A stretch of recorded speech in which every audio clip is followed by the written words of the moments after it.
Stephen A. Smith just went off on Team USA basketball. He's fuming about Caitlin Clark not making the Olympic roster. Why is he so mad? Is this just about leaving a good player off the team, or is there more to the story? Let's talk about Caitlin Clark, because this girl is absolutely shattering records and changing the game. You know how some players just have that it factor? Well, Clark's got it in spades. She's not just good, she's rewriting the history books. During her college career, Clark was unstoppable. She became the all-time leading scorer in NCAA Division I basketball, men's or women's. That's right, she outscored every college player ever. And it's not just about points. Clark's vision on the court is next level. She's dishing out assists like they're going out of style, but here's where it gets really crazy. Clark isn't just dominating on the court, she's filling seats like nobody's business. Since joining the WNBA, she's been averaging over 16,000 fans per game. That's not just good, that's league-leading attendance. People are showing up in droves to watch this rookie play. Now, you'd think Team USA would be all over that kind of star power, right? Well, hold on to your hats, because this is where things get wild. Team USA's opening game against Japan, it only drew 4,500 fans. That's the lowest attendance of any women's game in the tournament. Can you believe that? The team that's supposed to represent the best of the best in women's basketball, and they can't even fill half the seats. It's like night and day when you compare Clark's pull to Team USA's struggle. While Clark's games are packed, Team USA is playing in front of a half-empty arena. That's gotta sting, especially when you look at other teams in the tournament. Spain? They drew 27,000 fans. China? 21,000. Team USA is getting shown up big time in the popularity contest. But wait, it gets even crazier. Remember the WNBA All-Star game this year? Viewership went through the roof. We're talking a 300% increase with 3.4 million people tuning in, and guess who was right in the middle of all that excitement? Yep, Caitlin Clark. She wasn't just part of the game, she was a main attraction.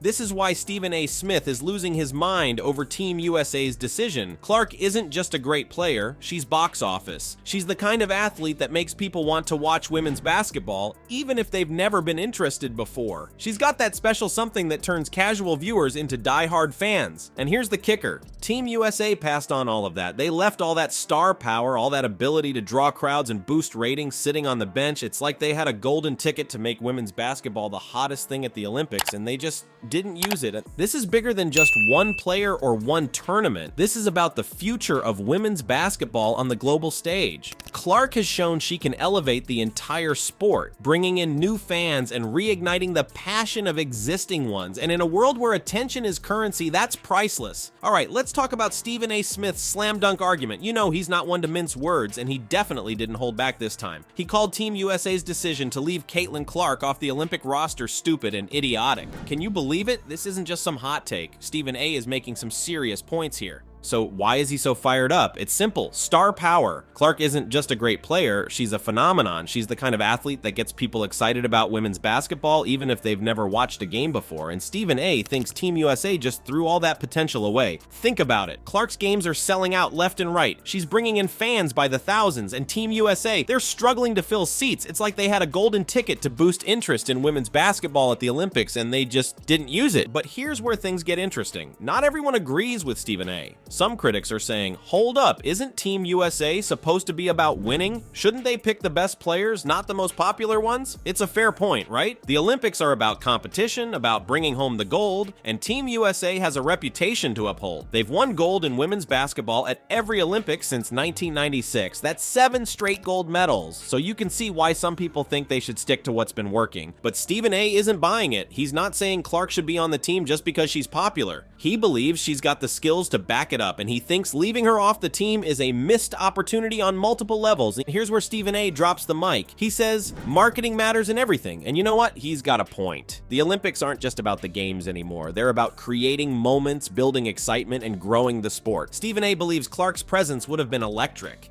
Imagine the buzz if she was suiting up for Team USA. You'd have fans tuning in who might never have watched women's basketball before. You'd have people filling up arenas, cheering their hearts out. That kind of energy, it's contagious. And it's not just about the short-term excitement. Stephen A. is thinking big picture here. He's talking about the future of women's basketball. Having a star like Clark on the Olympic stage could inspire a whole new generation of players and fans. It could take the sport to new heights. Remember the 1992 Dream Team? Stephen A does. He's drawing a parallel here, saying that Team USA has always been partly about marketing. It's about showcasing the best of the best. The players who can not only win games, but capture imaginations. So when Stephen A calls this decision idiotic, he's not just talking about one tournament. He's talking about a missed chance to elevate the entire sport. He's saying Team USA could have had their cake and eaten it too, a top-tier player who also happens to be a marketing goldmine. But here's the kicker. Team USA's games are already struggling with attendance. Their opening game against Japan, it had the lowest attendance of any women's game in the tournament. Just 4,500 fans showed up. Now, imagine if Clark was playing. You think that number would have been higher? Stephen A sure does. This whole situation raises some big questions. Is Team USA focusing too much on traditional selection criteria? Are they overlooking the importance of star power and fan engagement in a world where attention is currency? Can they afford to ignore players who bring both skill and excitement? Stephen A. Smith's argument isn't just about Caitlin Clark. It's about the future of women's basketball on the global stage. It's about finding that sweet spot between competitive excellence and growing the sport. And he thinks Team USA might have just missed a golden opportunity.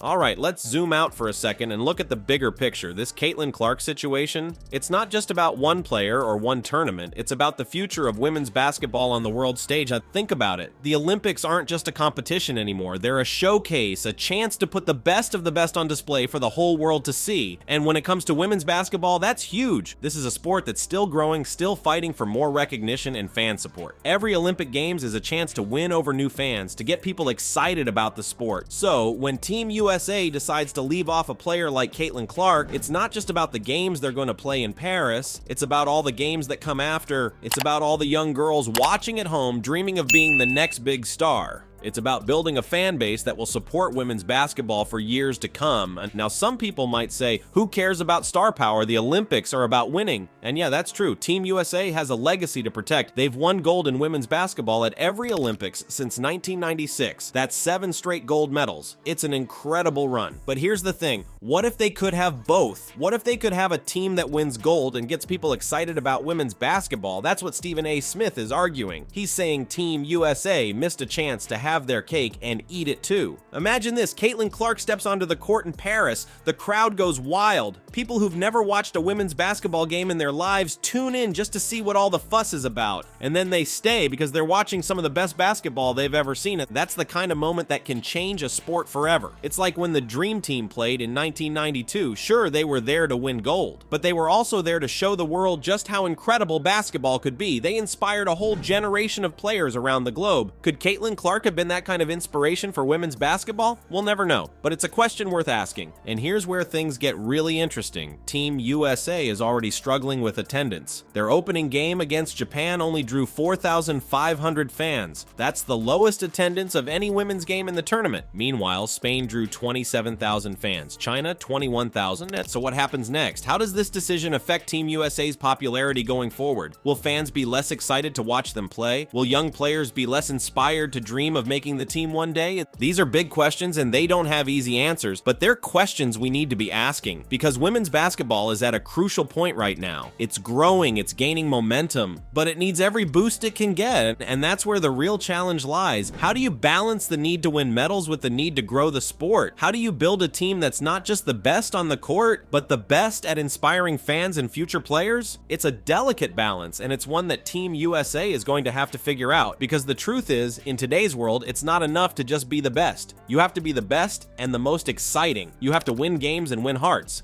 This Caitlin Clark situation has put that challenge front and center. It's shown us that there's more to building a successful team than just picking the players with the best stats. You have to think about the bigger picture, about the future of the sport.